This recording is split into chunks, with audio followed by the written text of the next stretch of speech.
The United States is in a perpetual state of war because the bankers control the politicians and they read the script as given to them by the banksters, and they make huge amounts of money off of this. What this gentleman is saying about the United States not wanting war, not wanting to get involved is like Iraq 2.0. It's a repeat of the same rubbish that was said, oh, we don't want war, war is a last resort. That's absolutely untrue. It's a lie.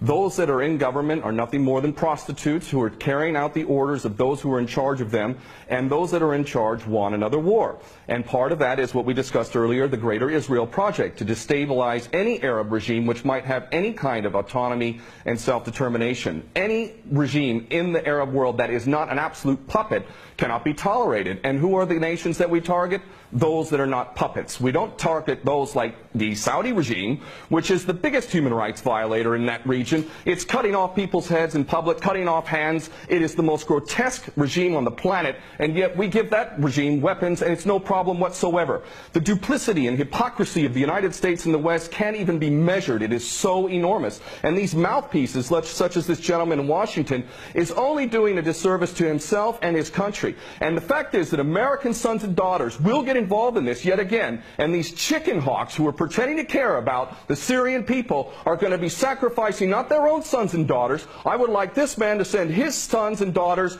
and his grandchildren off to Syria when this turns into a greater conflict, because this is what we're flirting with, is a world war. A third world war. This is not a joke. We are flirting with a third world war on the basis that apparently we care so much about the Syrian people, just like we care so much about the Iraqi people and the Afghani people. The only people that buy this sort of stuff are either bought-off prostitutes or the dumbest of the dumb. And we're also led to believe that Assad is the dumbest idiot dictator on the planet now, isn't he? Because he invited UN inspectors to come in, and he brought them in. On the very day that they come in, he decides to attack his own people 10 miles away from where the inspectors arrive.